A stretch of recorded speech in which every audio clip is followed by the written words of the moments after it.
Welcome to Meeples on Meeples episode 53. I'm Adam. I'm Brian. I'm Ian. Before we get into our game of the week this week, of course, we'd like to invite you over to our Facebook page, facebook.com/MeeplesOnMeeples, as well as our website, meeplesonmeeples.com, and our YouTube channel, where you can see all of our recent videos, reviews, and check out what we've been playing over the last few weeks.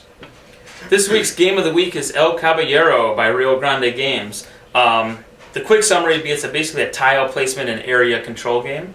But basically you start with a tile in the center, and there's a few rules. There's fish and gold on those, just make sure the first tile doesn't have that. You shuffle all the other tiles to make them random. And on your turn, you have several options. Basically the plot is you are following Christopher Columbus and exploring the New World, so you're kind of building the map as you play. When you, on your turn you can play, well, let's start at the beginning of the turn. Yep. You bid for turn order. Okay.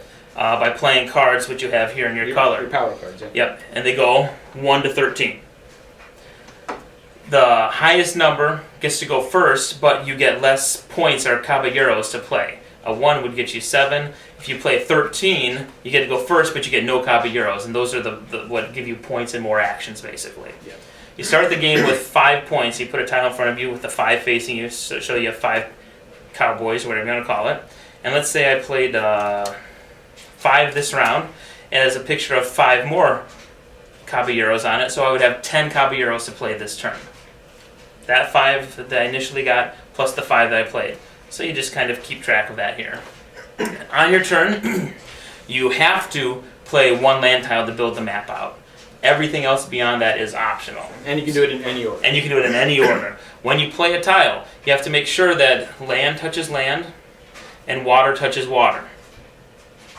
And that's pretty much the only rules there. Okay, land to land, water to water. So those would all be legit placements right there. And then this water could build out, and the map keeps getting bigger and bigger. You can also choose to play some caballeros, Up to 2. up to 2, to control land, and they cost points. So let's say I want to control this land right here. That's the biggest land there, and I want to have 5 on there. So I put my piece with the 5 touching the land. That cost me 5 points, so I have 5 caballero points left to spend. And now I have 5 caballeros in control of this land. And as the land builds out, it's going to be worth more points. So we'll talk about scoring. Adam will take that in a second. You could also choose to have caballeros touching water, but they only count as 1 no matter what side you lay down there. And you have to have a ship on them. And then to control the water, to get score on the water, I have to make sure I spend another point. 2 points, I'm sorry, for a ship. And I put a ship on the number touching the water. You can only score if you have ships on the water. And the bigger the water is, the more points it'll be worth eventually. I mean, in a nutshell, as simple as that is, that's basically what you're doing is you're making the map larger, and then you want to control that. Now, keep in mind, before the example, I had 5 caballeros touching this land. Ian could come along if he was the blue player here, and he could play like a 6. Now he's outdone me. He controls that land, and he's going to get more points later when it comes to scoring, because his 6 beats my 5. You can never lay the same number as somebody else. Yeah, you can't have a tie. Yep, higher or lower, because first and second points place will both score. And then the next round, I could see that he's beating me on a large chunk of land that's going to be worth a lot of points, so I could throw another caballero on there. You add your total caballeros up. Yep, I could play the 5 and then another 3 over here. However, at no point can you be touching 2 lands with a caballero tile. So let's say Ian did beat me, his 6 is beating my 5. There's always 5 tiles out to choose from at the beginning of a round. So I can find a tile that's going to let me play it, and none of these are going to work for this, of course, and boot Ian. I can say, okay, land to land. Now I've made Ian's touch 2 land tiles, so it's gone. And he removes all his caballeros. And that happens a lot. And that happens a lot. You're always removing each other's me, pieces. to you specifically. That last game was Yeah, that was bad. brutal. I still beat Adam, but I mean... You still. can, however, Thanks. also pay 1 point to build a castillo, a little castle on your piece. And that way, when I do finally boot Ian, which I inevitably do, Yes. he will get those 6 points back to his hand. He doesn't lose them entirely. It's And he'll have them to play the next round. So that 1 caballero point to put the castle on there is beneficial because, yes, he lost the piece, but he will have more points to spend next time. Yeah. I hope this is making sense. Is this making sense? Yeah, it is. You're building land, and then you're trying to score by owning the land. And the biggest thing is scoring. You score twice during the game, 4th round and 7th round. And it's relatively simple. The number of caballeros touching the land doesn't count for points, but it does count for getting first or second place on that land. The person that has the most caballeros touching a land mass gets first place, and then the next person in line gets second place. You only score for first and second place. And the way that works is the land mass, you just count up the tiles that make up the land mass. In this case, it'd be 1, 2, 3. And that's the number of points that land's worth. First place gets double that, so first place gets 6 points. Second place just gets, how many land masses tiles are out there, so they get 3 points. You get a bonus if there is gold on the land mass. Gold nugget. We'll throw a gold nugget in there. Well, that will be there. So you have 1, 2, 3, 4 now, and then the gold nugget will give you a bonus of 5. And then you of course double that again for first place, so they get 10 points, and you move them up on the score tracker right here. Water's similar. Everybody on water scores though, as long as you have a boat on the water. Again, you add up the number of tiles that make up that water, that body of water, and everybody that has a boat on that body of water gets that number of points. You don't double it. There's no first or second place. Everybody scores for it, but it's just another way to get points. And again, that's how you move up the score tracker. And they can get a bonus if there's fish. The fish each count as 1 bonus point. So the if we fish had a whole row of fish that last game. Yeah, the fish are just like the gold on land. You get an extra point for them, but again, you don't double on the water. It's just straight up points for everybody that has a boat on it. And you score twice at the end of round 4 and the end of round 7. And in the basic game. You play more rounds in a more advanced version. And that's about it actually for the rules, I think. Yep, it consists of. Let's move on to components. Yep. It consists of lots of tiles, your own little pile of Caballero tiles, the map tiles, and a few cardboard chits, and then the score trackers, the board technically, and your power cards. and of course your cards. What do you think of the components? The mini cards. I'd rather just have the regular cards. I mean, there's really nothing lacking about it except for mini. And it would be nice to have an actual solid. It's probably for box size. I mean, the box for this is rather small. I got kind of. I mean, come on, Keep really, costs down. deck of cards. Yeah. I mean, really, what do you really? They're spend? nice quality cards, though. They are. They are good quality. The colors are drab. Yeah, and I gotta ask you, being colorblind, how bad was horrible. I had no problem with it. Loved this game. I couldn't even pick out when in the beginning of the game we're picking our little colors of people. I couldn't tell them apart. I mean, they were just together. They're all very kind of a faded version of the color. So there's the green tiles, there's the red tiles next to it, there's the blue tile. For Ian, these are all gray. I don't know what they all look like. And here's the other gray. I'm not a dog, but I'm horribly close.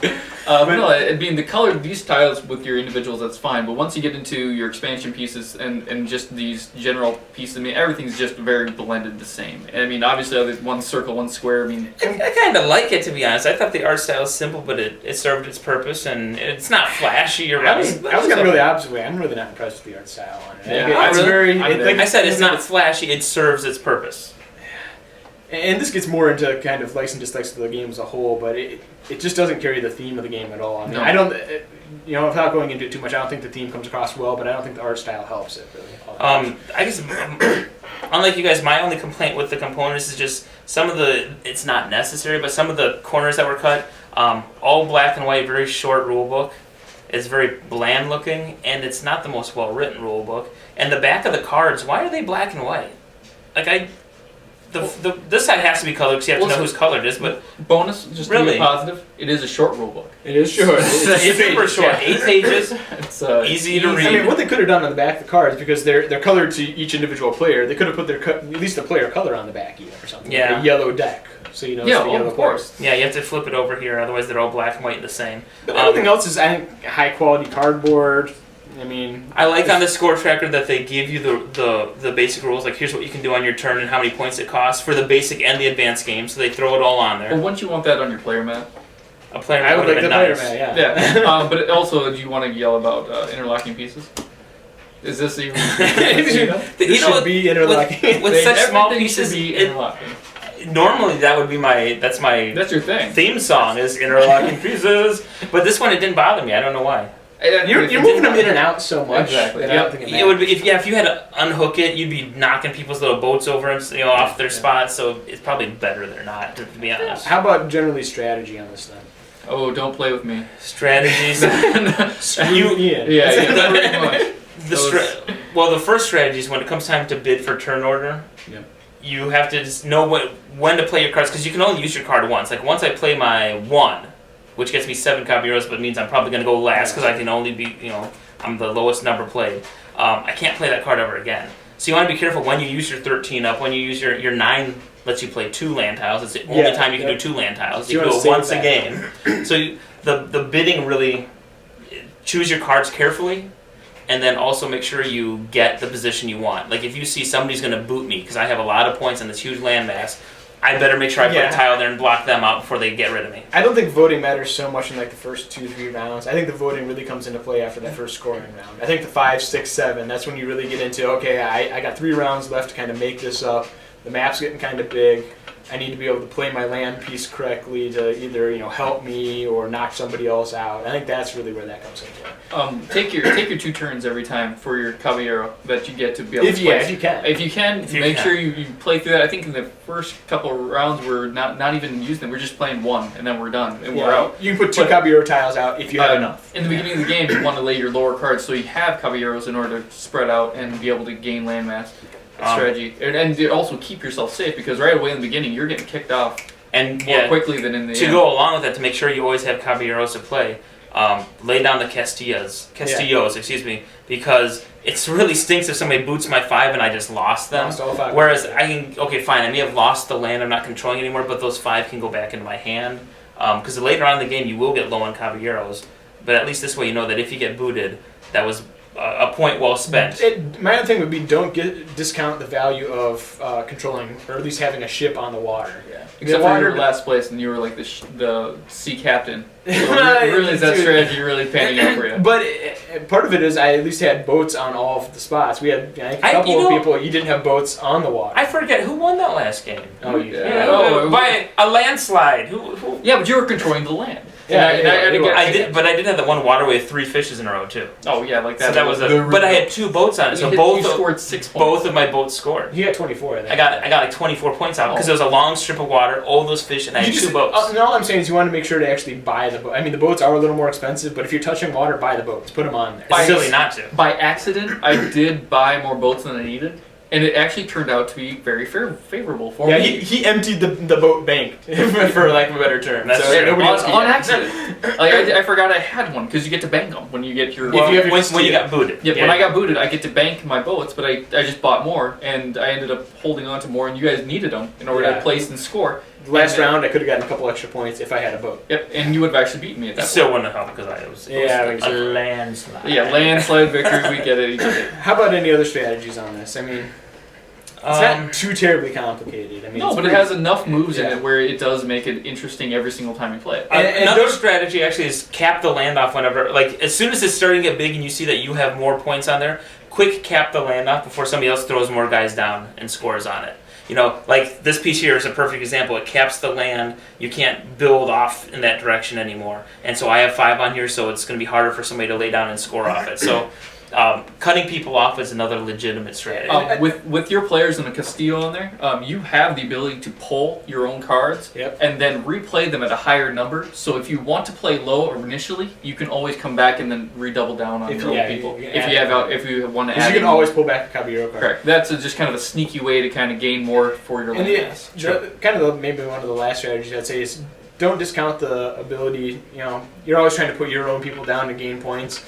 As we discovered in the last game, take the opportunity to knock the other people off. I mean, you got to play. Really you got to play offensively. Devastating. Ian was coming up on me, and then I was ahead after the first round, wasn't I? No, I was ahead the first round too. It was pretty close. Landslide. Anyway, but you would have caught up pretty close that second round, and then I was just like boom, boom. Well, no, I cannot. Brian played his 9 card, got to lay 2 pieces of land masses down, and basically took Ian from being a contender to back with me in last place. That's a horrible place to be with that. It was. It's really devastating. Okay, so, I mean that kind of covers strategy. I mean it's a tile placement game. It's not that deep, I guess. No. How about likes and dislikes on this one then? I like the fact that it's as simple as it is. If it was any heavier, for such a simplistic game, like if there were too many more, I mean you already have a pretty long list of options, of things you can do on your turn. I think it would detract from the game, and it would be off-putting. I don't know if I'd call this a beginner's game, but it would be close to one of the first games you could introduce people to. Once they've come to 1 or 2 game nights, you could throw this out It's not that complicated. No. One thing that Ian and I talked about that we don't really like, I think, on this is and I had mentioned before, is the theme of the game. Lack of. Yeah, Really? you're supposedly following Christopher Columbus And explore, and I like the Behind building them. exploring, but it doesn't come through. You don't get the feeling of, what you're really doing. This was Adam and I talking about this. No, but it really doesn't feel like it has a theme, like Ian said. Yeah, I like. So you say you don't. I like the theme. I don't like the fact that the theme does not really shine through in the gameplay. I like the idea of it. Yeah. It's just you don't get it. I don't. If there were, say, huts on certain ones, you could come across tribes and you had to battle them or something, or just like pull. Yeah. I mean, I want a musket. I mean, really. This game should come with muskets. And but hats. I mean, I get the idea that you kind of are discovering the land as you're laying the tiles, but finding gold, it could have been any kind of discovery game. I mean, I don't get the feeling of Christopher Columbus discovering the New World. I mean, I don't get it. No. Yeah, you'd just be introducing like smallpox to the natives and things. I mean, No. little touches like that. Any other likes and dislikes? I mean, the components are I think they're good quality. There's not a lot to them, but they're high quality. I'd say they serve their purpose while keeping the cost down. Yeah. They don't go above and beyond. I'm not saying they like I said, they don't shine, but they do their job. I don't know, giving me a little individual guy doing, With a musket. with a musket or an awesome sword, whatever. But like you give me little blocks. I mean, you give me. The block is for You keeping give me, score. you give me Come my on. own color. You give me my own player. Give me a reason to be in. Give me that. That comes guy. back to the theme then. Give me that game. Give me Investment that in guy. the game. Yeah. I want to be that guy. How about our reviews then? Yes, got everything inside? Okay. Our score goes from 1 to 10. 1 is awful. 5 is it's okay. 10, go out and buy it right now. Yeah, I say that's right. I'm probably gonna go a 7 on this one. I mean, it's a good game. I think we had fun playing it. It was pretty easy to pick up, open up the box, go over the rules in a relatively short period of time, and play through the game. We aren't really ever looking back at the rules. They're pretty straightforward once you get it down. You do have a lot of options, so I mean, we would be glancing at the options that were available, I guess, our first time through. But aside from that, I think it's pretty clear what you need to do or what you can do in the game. The one thing that really kind of hurts for me is the theme of the game just doesn't come through, like we've said. But I could see playing this game every, once in a while, just pulling it out. And how much is this game run? I'll be honest, I do not know. I mean, I can't imagine it's one of the more expensive games out there, so it might be a nice kind of light game to have in your collection, like you said, for some beginner gamers that haven't maybe played a lot. It's just another option you can pull out that they're not going to be intimidated by and play. It's a serviceable game. It's not great. It's just a 7. I'm probably right with you. Actually, I think I might bump it up just a titch to a 7.5. It's a very good game. A titch. A titch. All right. That's a word. It's going with the small box. It's very portable. It'd be great for transporting, taking to game night. There aren't a lot of pieces. You don't need a huge table to play it.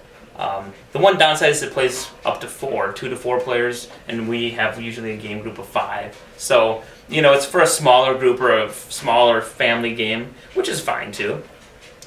Again, I have no problems with the components. I'm fine. It is a tile laying game, and this is pretty much the same size tile as most of those games. They haven't done anything drastic to change that up.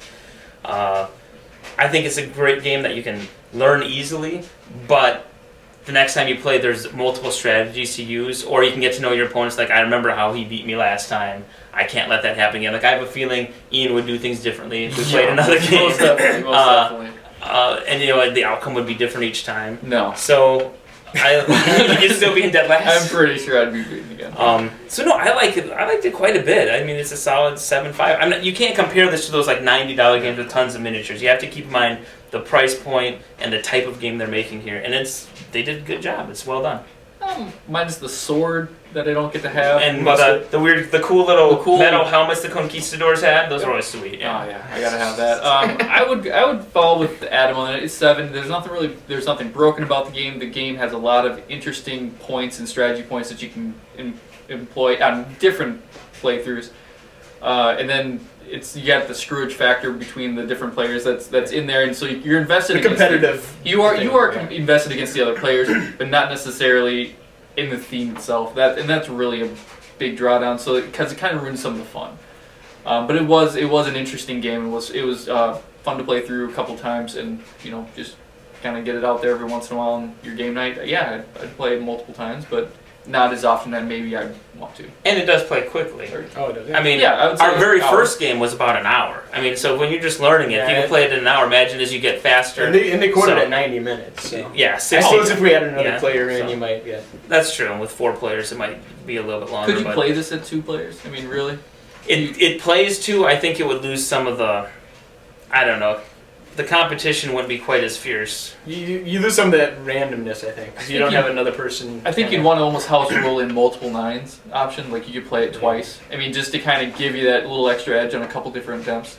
But Yeah, I mean, it'd be harder to play that type of strategy out as far as like knocking the person off the line. It'd be easier to count cards too. Like I know he played his 13 already. I know he played with 3 or 4 people. It's harder to remember who played what card and who can outbid you this round. So, I would want to keep to the 3 to 4 range personally. I would also like a random factor thrown in, like maybe like where you could pick somebody else's card for their You're gonna play this one. Yeah, exactly. You know, like just a little bit more like that. I think it'd be kind of fun. That's our review of El Caballero. Check us out next week to see what we've been playing.